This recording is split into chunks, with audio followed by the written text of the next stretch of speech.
Nice commentary, son. Holy shit! I hear myself thinking. One little action can really make a whole huge deal in the entire set. The you did was fucking stupid. Happy feet! Combo combo! That ain't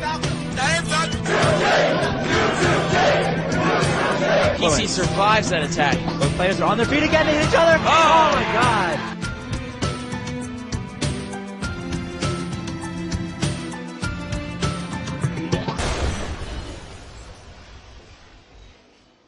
Hi everybody, welcome to episode 5 of Directional Influence, brought to you by VVV Gaming. I am Rapture, as far as I'm concerned. I'm with Will and Punishment Divine, you know, because they sort of join me sometimes. Matt, first off, how are you doing? Had a pretty shitty day today, but right now I'm doing just great. Yeah, I heard you couldn't get a laptop today. Yeah, Best Buy sucks. Best Buy sucks, guys. And let me tell you, there's nothing more, like, demeaning than being denied for a Best Buy credit card.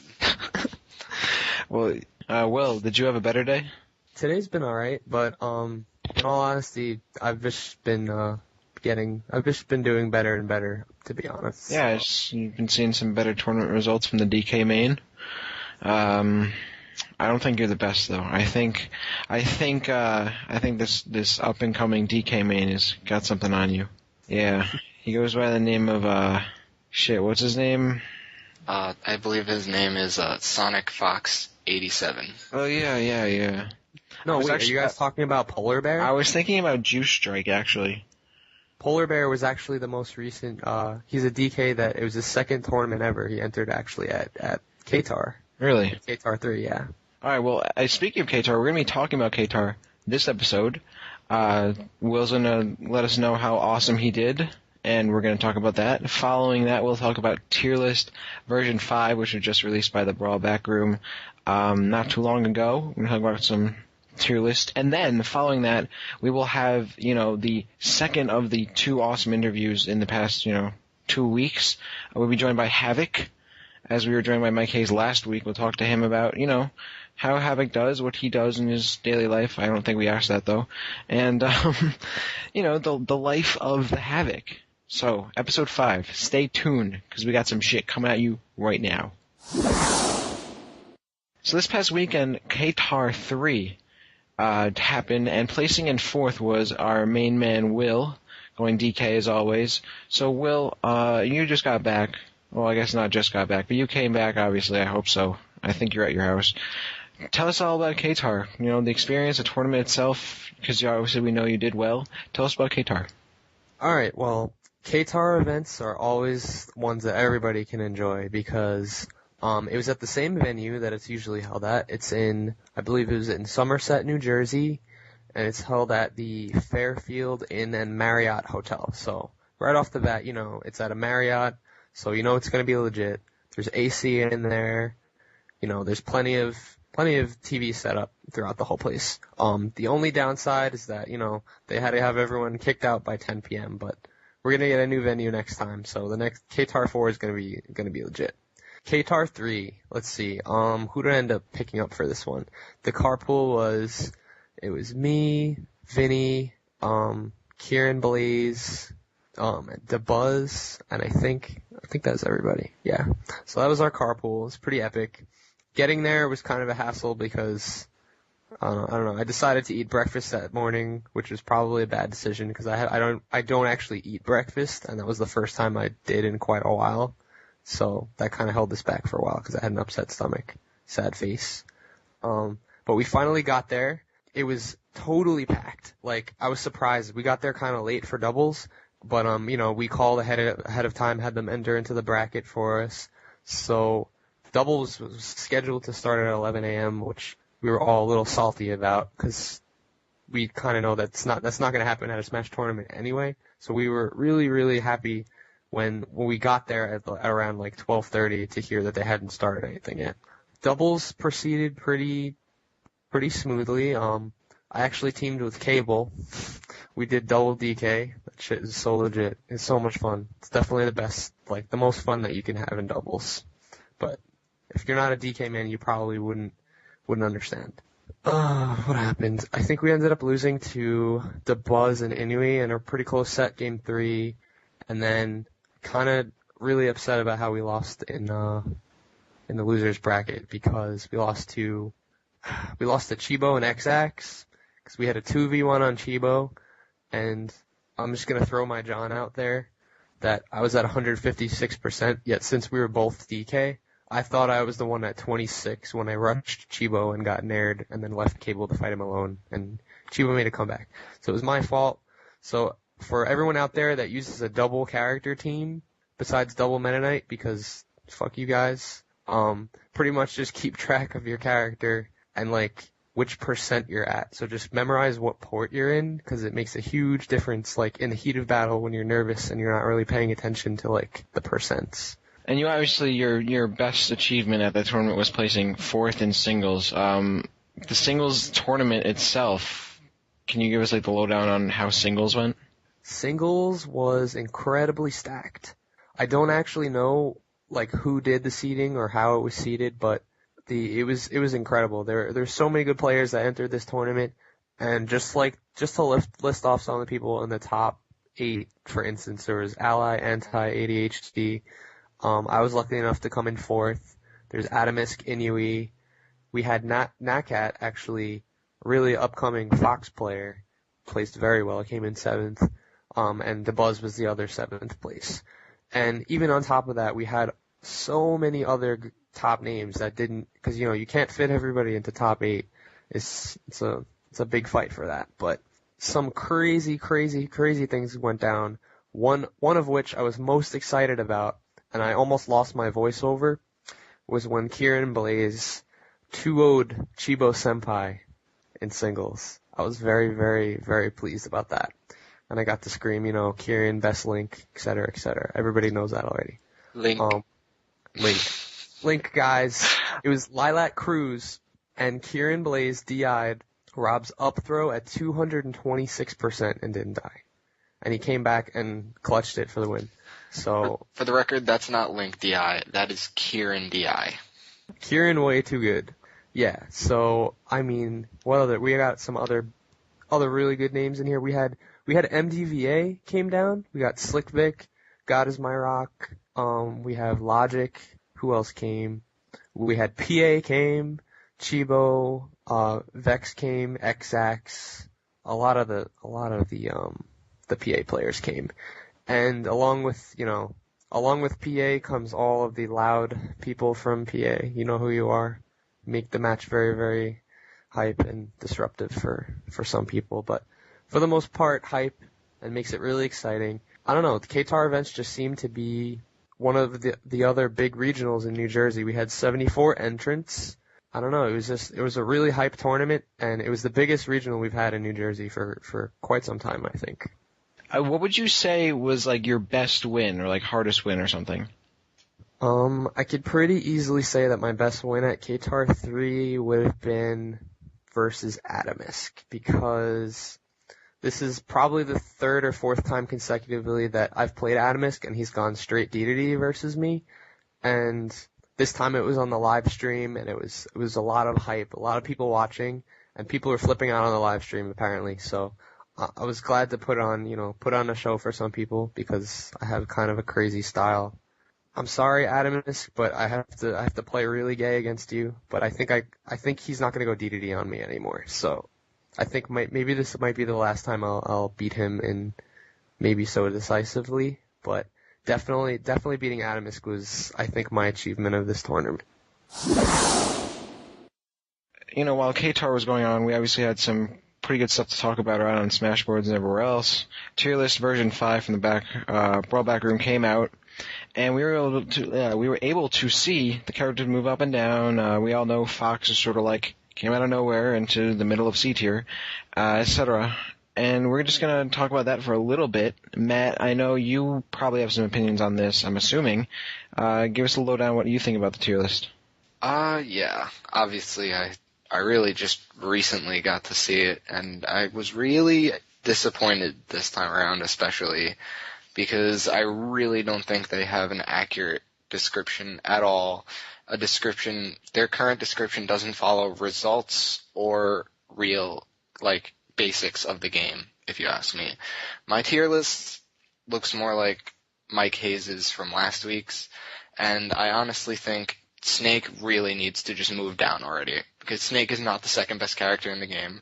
I am personally of the opinion that almost every character in the game can beat Snake, like, pretty simplistically. Just set up a juggle trap and he has like 3 options in the air. I mean, come on. And then we go down and I notice Wario is too high. Game & Watch might be a little too high.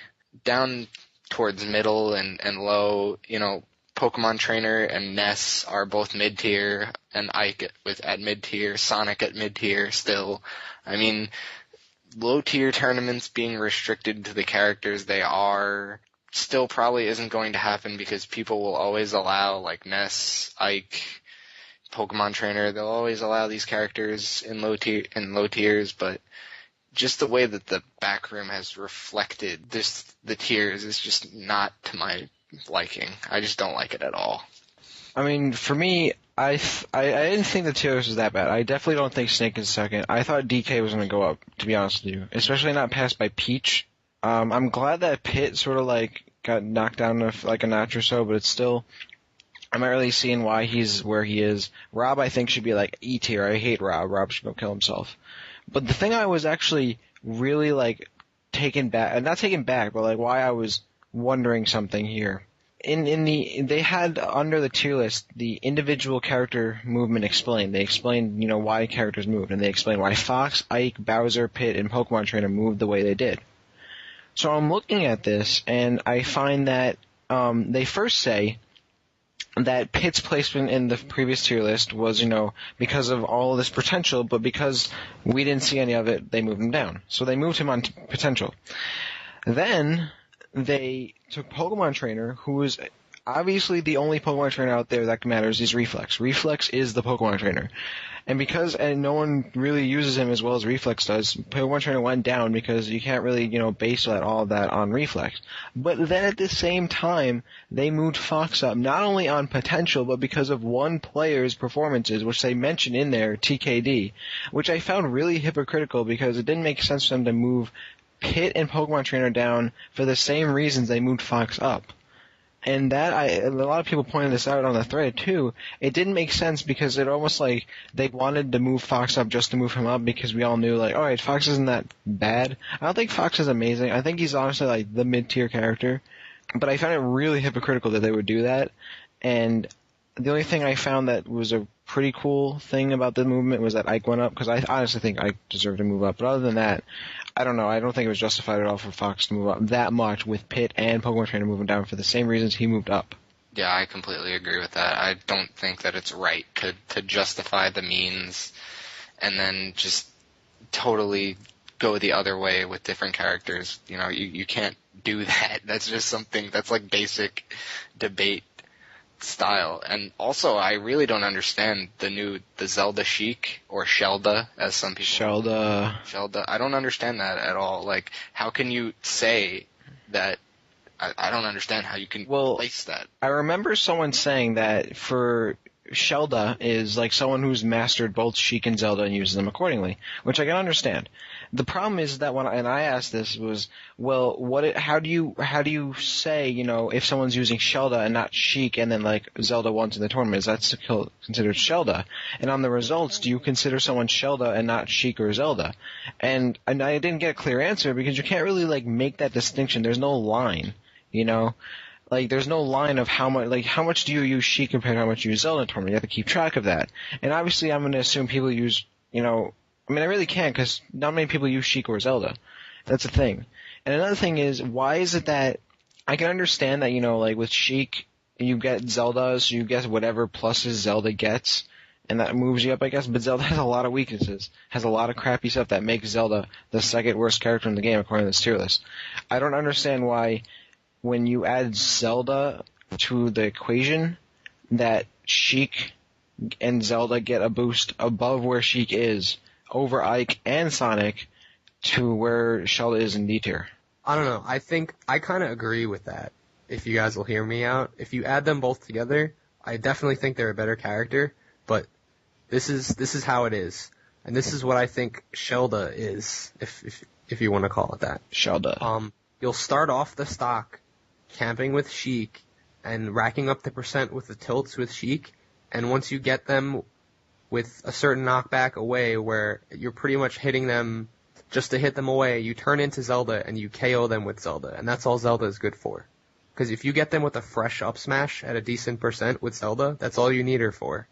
You can hit them with a fair, you probably won't land an up air, like a forward smash or an up smash, and then you transform back into Sheik.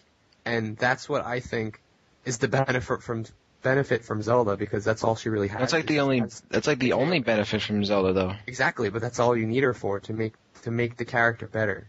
Like, you could just transform into her to get the kill. Yeah, I guess. I would like to see more of it, though. I'm not completely convinced. I mean, I'm sure, obviously, it would make more sense for Zelda and Sheik, or Zelda, to be above that, but I'm not sure how much of it. And I'm just wondering how, like, where you draw the line. And well, I've actually seen a player that has mastered both of the characters. Sadly, he moved on to Brawl Plus.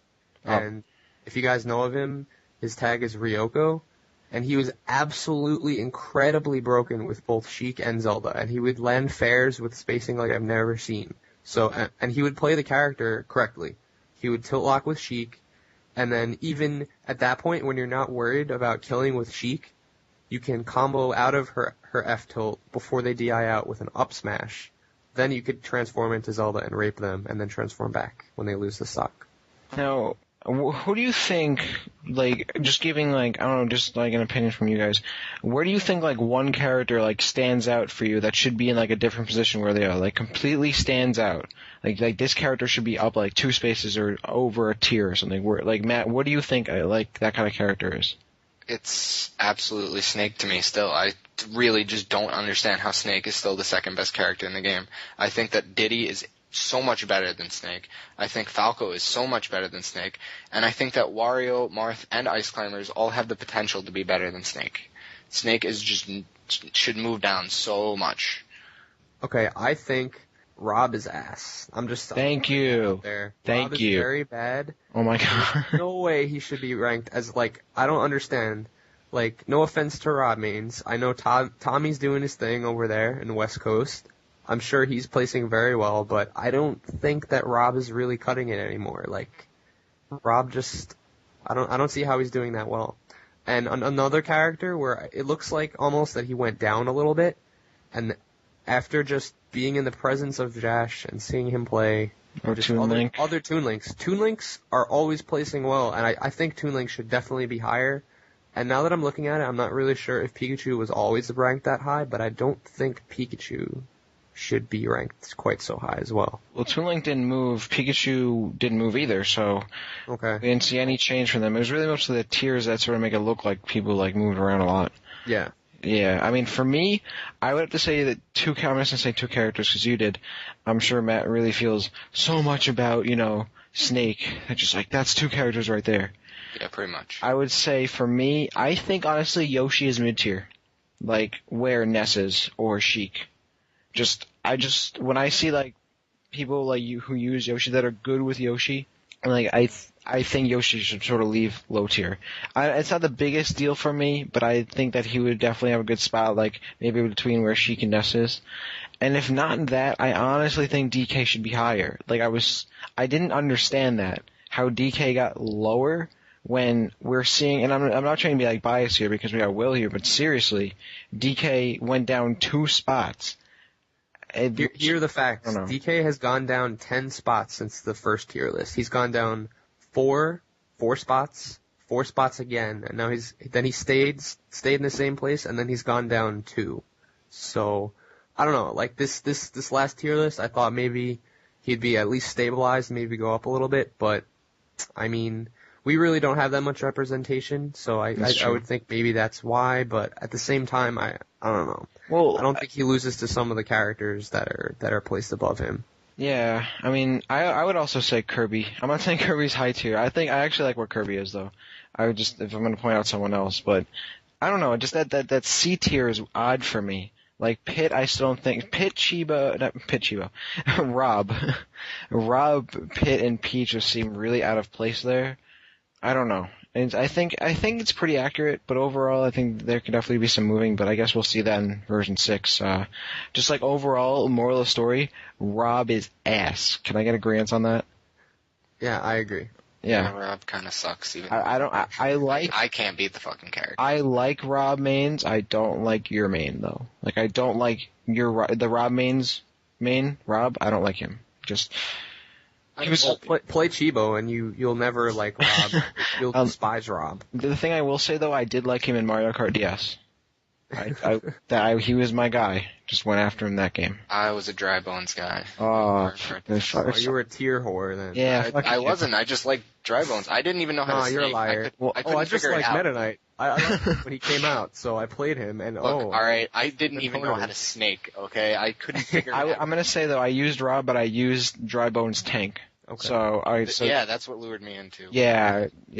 Why are we talking about this? I'd also like to say that I would really, really like to see more justification for placements from the BBR.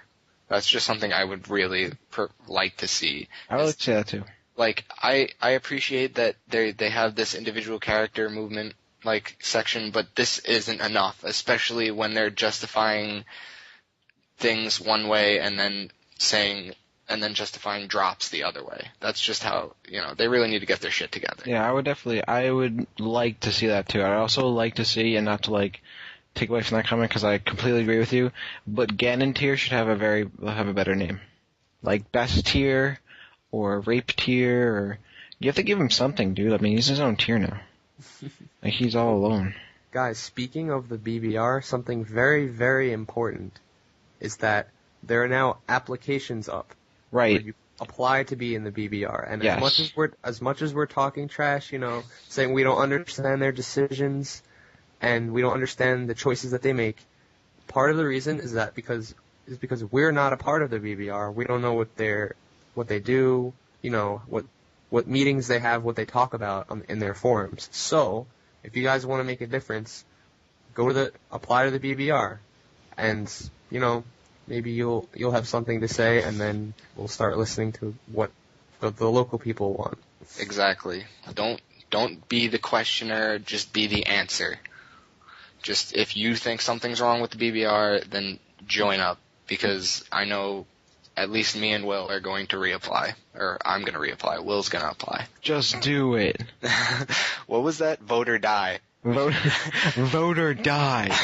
Apply or die. Apply or die. Alright, well, last week we had the awesome Mike Hayes on the show, but this week we've got someone just as awesome, joining us obviously from the West Coast, too, Havok. Havok is with us tonight. Havok, how are you doing? Hey, what's up, guys? I'm doing very good right now. Awesome. So we've got Havok here. Just as we interviewed Mike Hayes last week, we got Havok here to interview. And because of that, we're going to start off. Havok, can you just tell us how you got into Smash Bros. And pretty much how you came from that point to where you are today? Sure. To be honest, I started completely from scratch. I didn't have any Melee experience. I didn't have any kind of competitive video game experience. None. I did play a lot of Street Fighter, but that was just out of my own, free will. Like I said, I was a very big Street Fighter player, and that's where a lot of my influence came from, as far as competitive gaming goes. So when I started playing Brawl, it was just completely new to me. I did not understand it. I didn't, when I lost, I did not understand the reason why I would lose, in tournament sets when I first started. How I got into the tournament scene, I actually had to host tournaments in my own house to be able to play. So I really wanted to play, so I was willing to take the initiative that way and have my house, be stinky with a bunch of people in my house. But, my parents were cool with it. I was having fun, so that's how I learned, and that's how I picked up the game at first. How exactly did you go about getting better? Who did you play with? What did you do? As far as getting better, because I started off as a Marth main, in my own little community, I just started asking people oh, well, what's going on? How come I'm losing? And while nobody could really answer my questions because we all started at the same level, I had to look elsewhere. So I had players from Mexico come down. Maybe you guys heard of them, TKD and Sword and Mogex. They started coming down. and they were consistently beating everyone from my area, San Diego. So I started just playing with them, and eventually I just hit a point where I kind of understood the game a little more, and that's how I started improving. And I think, I don't know, like a little awareness just like snapped, and I kind of understood. I got the concept of what it means to play Smash Brothers. It's not Street Fighter, and it's not Tekken. It's just completely different. Yeah, and as you said, and as I know, you started off the game maining Marth. How did you transition over to Meta Knight? I actually, the main reason I dropped Marth, back in the day was because I hate Marth Dittos. I hated Marth Dittos with a passion. I remember losing to my friend, it was a friend of mine. I just lost him in Marth Dittos. It was bad. I got 2-stocked, and I lost to my other friend, Crankcakes. Same thing on two different tournaments, and I lost. And I was so mad. Like I knew the Meta Knight matchup. I knew, back in the day. I knew all these other matchups, but I could not win the Marth Ditto, to save my life. So I'm like, okay, well, I'll just pick up Meta Knight, because TKD has a really good Meta Knight, because back in the day, TKD was I could say probably better than DSF's Meta Knight at the time when he was, maining him. And, TKD taught me Meta Knight, and from there it just kind of took off, and I like the character, and he's really fun to play with. I can definitely see where you're coming from with the Marth Dittos thing. That's definitely my least favorite matchup of all time. So why don't you tell us about your first big wins, when you really started to get noticed? I remember my first big win. It was in a Quiznos. Oh, by the way, SoCal hosted tournaments at Quiznos, like the sandwich place, and it would be 100 people in one Quiznos. So my first big win was in a 2009. Yeah, it was February 2009 in a Quiznos. It had about 100 entrants. And my first big win was on DSF. It was the Meta Knight Ditto. And the reason I was so good at the Meta Knight Ditto back in the day was because me and TKD would play non-stop. I'm not even kidding. It was probably we would sit down for 3-4 hours straight Meta Knight Dittos.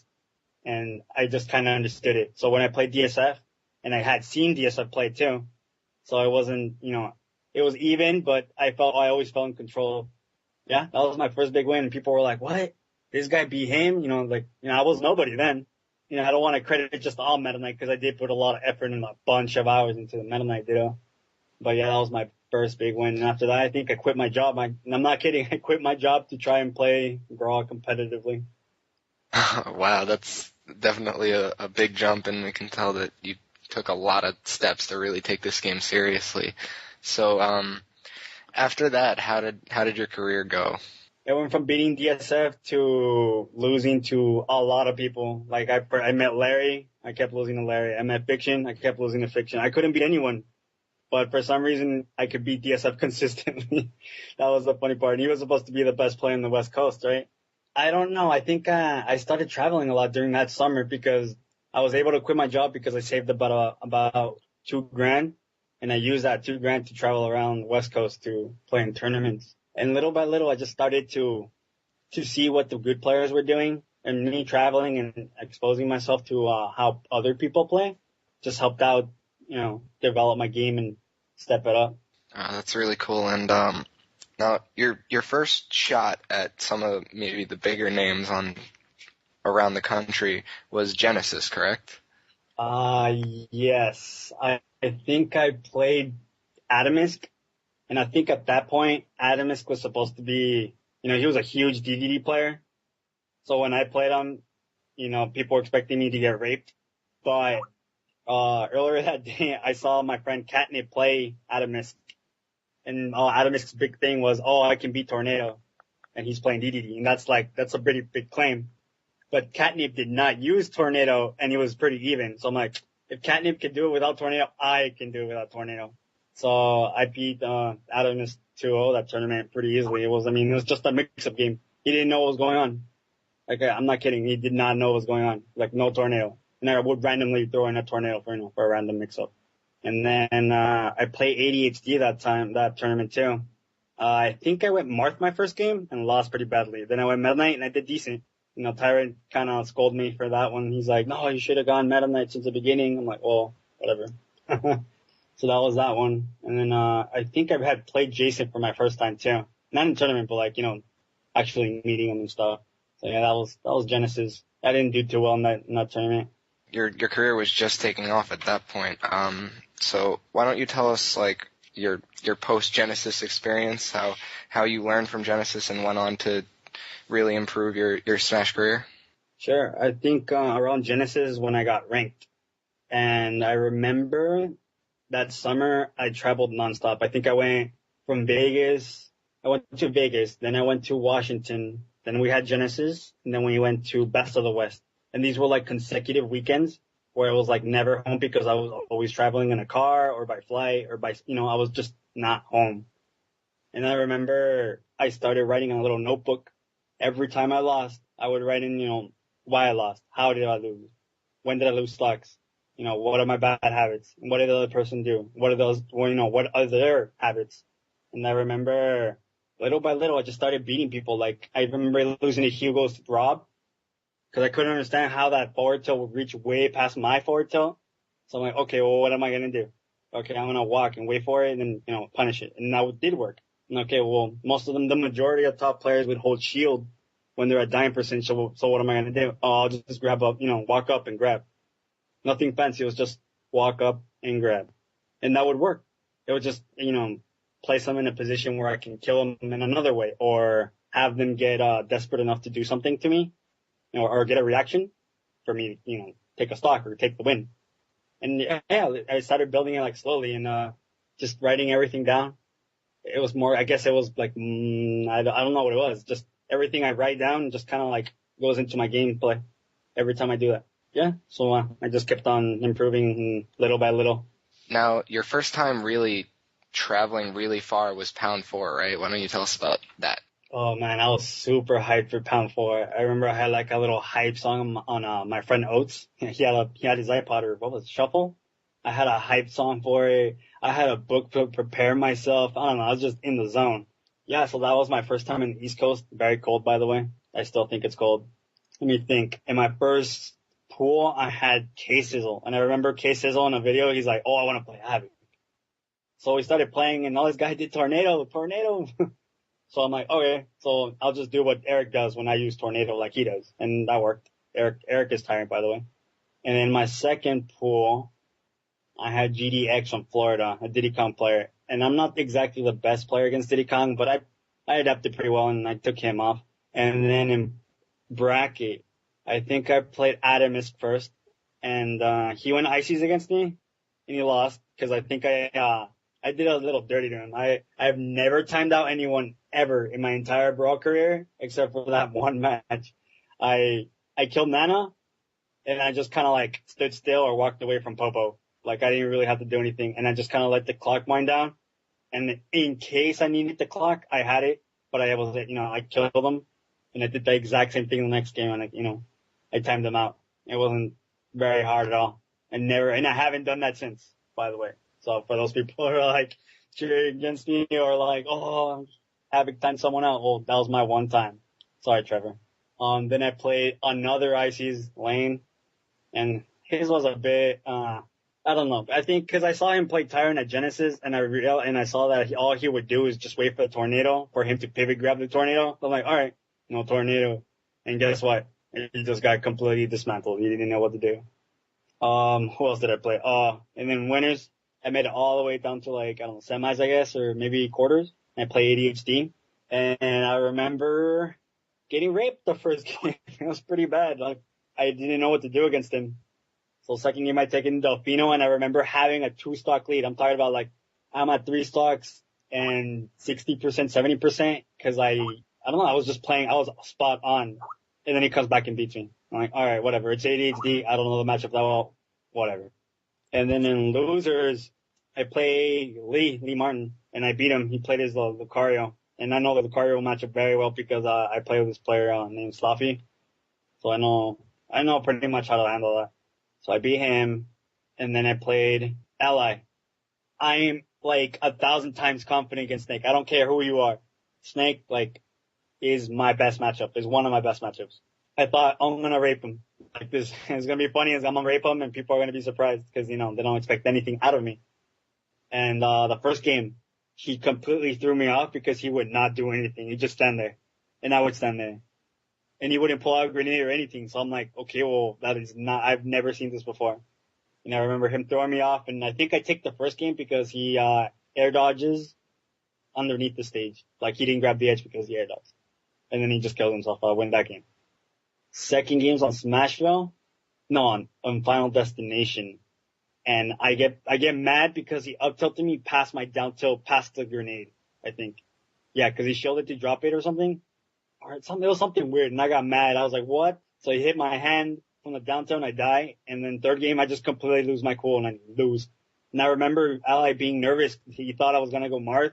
He called over Pierce to like talk to him and, to see what he could do against Marth. He was actually legitimately nervous. And I was like, what? What's up with Elliot?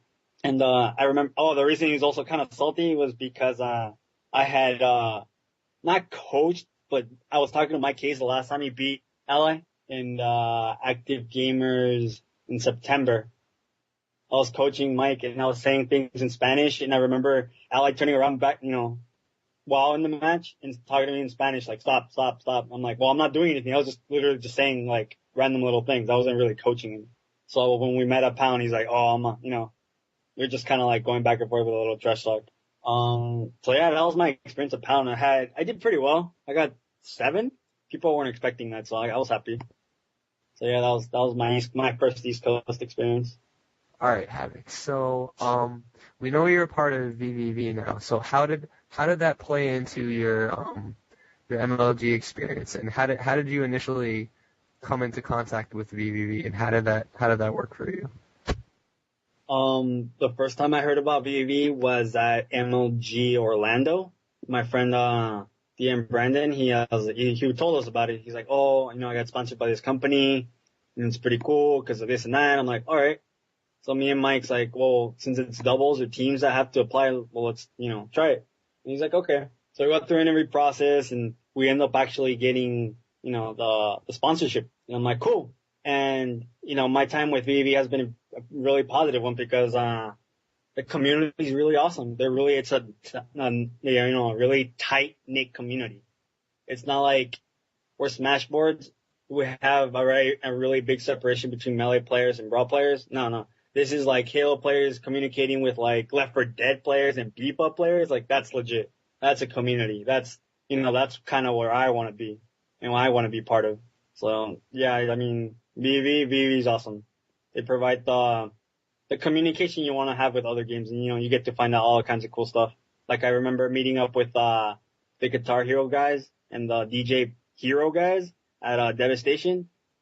And not only are those guys legit like in real life, but they're really cool to hang out with. So, I mean, I don't know, it's just positive all the way around, and I love it. I love VVV. All right. So now that, we know that you're part of VVV and you've been to the MLG events, and there's something new that we've been hearing about, and we actually mentioned it on one of our previous episodes. We kind of wanted to know a little bit more about it. I know I've checked it out personally, but just tell me what inspired you to come up with the electric scribble, and just tell us a lot about that. Okay. Well, there's a few things behind the electric scribble. Like, I remember when I first started playing Brawl, I would comment to my friends like, you know what, let's have like a little database where we can watch our own videos and comment on each other and like help each other, point out things, because obviously one's perspective can get pretty clouded because you don't want to learn or because you don't know what to point out. And we never did it. And then that always left me with that little itch, like, I want to do this. So I'm like, all right. And then recently, after, what was it, like about a month and a half ago, I'm like, I should do that. So I made up my little blog, and I'm like, I started, reading books on how to blog because I don't know, I'm a noob. And, I thought, okay, maybe, I want to give something back to the community. SoCal gave me a lot, and I have friends all over the nation. So I'm like, all right, I want to help people get better at the game. Like, realize that the game has another level of awareness that like a lot of, just people can't tap into because for whatever reason, I don't know. Maybe I can help. So yeah, I don't know. I got inspired, and I've been trying to help people answer questions. It's fun. It's a fun process. It's just kind of, I'm still trying to figure out what I can give, I'm piecing it together. Work in progress, if you will. It's definitely admirable because, I've checked it out, and I know a lot of people I've seen the connected blogs on AIB. People just they're looking forward to like your new posts and for you to look over their videos, give them criticism, because that's really what all the new upcoming players, new people in the Smash community, they want advice from top players, and it's pretty much just a straight up way to give that help to them that otherwise we don't really get a chance to talk to the top players. Like if you guys we live all the way in California and we live out here on Long Island, like how are we gonna get in touch with you guys? So I think it's a great medium for it's a great thing you've done right there. So much props for that. I try. Of course, there is resistance to it. I try to spread the word, but there's always that one guy that's like, oh, who cares? Oh, it doesn't matter. Oh, I mean, I'm going to keep trying no matter what. And I do sometimes get discouraged, like, oh, well, why is this person saying that? I'm just trying to help. But, I'll keep on trucking and see how, where this leads to or what happens and how it develops. I'm excited. We'll see what happens with that little project of mine. Well, they definitely say haters gonna hate. Fuck 'em. What you're doing is really awesome, Havok, and it's one of the real chief reasons I really wanted to have you on, is to really explain that little project of yours, because it really is amazing. And in all of our blogs and when this gets posted, we're gonna link you guys to the Electric Scribble, and you guys can check that out. Now, I asked Mike a couple questions last week relating to what I think every top player should answer, because I think it's really important that we get top players' opinions. So, to start us off, what do you think a solid top 10 characters in the game are? Doesn't have to necessarily be 10, but. Okay. Obviously Meta Knight, he just has an overwhelming amount of options, and those options often multiply because, well, he just has them. He's up there. Unbeatable? No. I will say this, he is not unbeatable. People, he can be beaten. But anyway, that's besides the point. Second, I would put Falco. I think he's pretty consistent. I think he has the tools to beat Meta Knight and then just be consistent all the way around with that chain grab and the lasers. A glorious jab. He has good aerials. His recovery is not that bad as long as you DI correctly. Like, he's a solid character. Then I would probably put Snake. His ground game is amazing. His landing and his recovery does suck, but I think everything else makes up for it. And the grenades just offer so many options and so many mix-ups that he's a very well-rounded character. Probably fourth would be Diddy Kong. Just because his ground game is amazing, but I feel like he lacks a kill move, so I wouldn't place him too high above Snake, or anywhere near the top 3. He's just consistent. Fifth, I'm gonna be biased. I think Marth should be fifth, just because he still has more potential and his range is really good. And yes, I think he still has a few tricks up his sleeve that we're gonna find out sooner or later. Sixth would probably be Wario. His aerial mobility is awesome. He has a fart. If you can't approach it, do not want to approach, then you have something to fall back on, and that's pretty safe. Even if it's just a one shot kind of deal, it's nice to have that kind of guarantee, stock if you can, get it off. Seventh will probably be DDD. I personally don't know too much about DDD in the sense that I haven't seen a good player use him in a long time, with the exception of Ko. I've seen Ko's and it's very impressive. The way he moves, I didn't even think he could move that way. Eighth, I would put Olimar. I just think if he's played correctly, you can't get inside his little box, his like rectangular box. You cannot get in there if the Olimar plays correctly, and it's really hard to do anything about that. Ninth would be Ices. Theoretically, I would probably put him at second because, think about it. Consistently, if you get grabbed, that's a stock. But unfortunately, it doesn't happen too often. People mess up the chain grabs all the time, and people aren't consistent, enough to place them higher. And then 10th, I think it's kind of like a tie between Zero Suit Samus and Pikachu.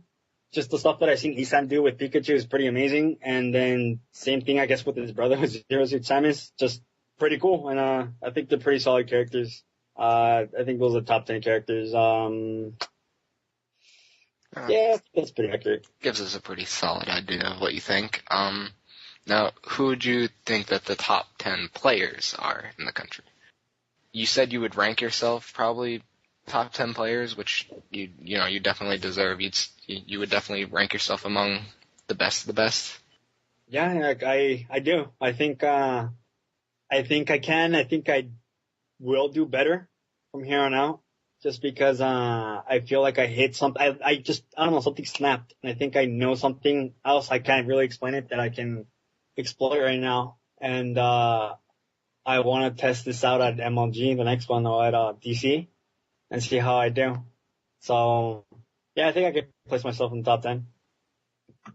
Awesome. And you're definitely on fire right now. What with the win on Ally from MLG, definitely stepping it up. Your results are getting better and better, and I definitely expect to see a lot more out of you, which is saying a lot because you've already put a decent amount of effort into the game. All right, everybody, that brings us to the end of the show because the show's got to end, though we're considering having a 24/7 stream at some point, but news on that later. First off, I want to thank Matt and Will for joining me, as always. We're going to thank Havok for being on the show tonight, or today, or this morning, depending on when you're listening to it, and doing the interview. That was awesome of him. I want to give thanks to VVV for hosting the show, because if they didn't, we wouldn't have anywhere to do this podcast. So, got to thank them for that. Also, huge thanks to the Smash Bros. Community because you guys are awesome. We love getting the feedback. And speaking of which, please leave us feedback on the site at www.podbean.com. You can leave us feedback on our All Is Brawl post, which you guys have been doing phenomenally doing that, so that's awesome. You can give me feedback on my Twitter page and on our Facebook page, which is, you got those options. Spread the word. We want to get people to listen to the show because the show is awesome. Not bragging at all. And next week, what are we doing next week? I don't know. We're just gonna wing it. We're just gonna wing it. Just we'll surprise all you guys. You know what? You guys leave us comments. Tell us what you think we should do. How about that? Good idea. That's a good idea. Episode 6. What do you guys want to see? The fans. What do you guys want to see next week? Give us ideas to people to talk to, things to discuss. Fans? I think so. I think we have some fans. Will, do we have fans? We have people that desperately want to be on the show, so that's what we have. Yeah, that's what our fans. Like us, though. Yeah. But if you guys want to be on the show, give us ideas. Pitch us the show. Pitch us episode 6. That is the little gimmick we're doing at the end of the show today. So, with that said, we're going to be signing out. Thanks for listening, and we'll see you guys next week on episode 6 of Directional Influence.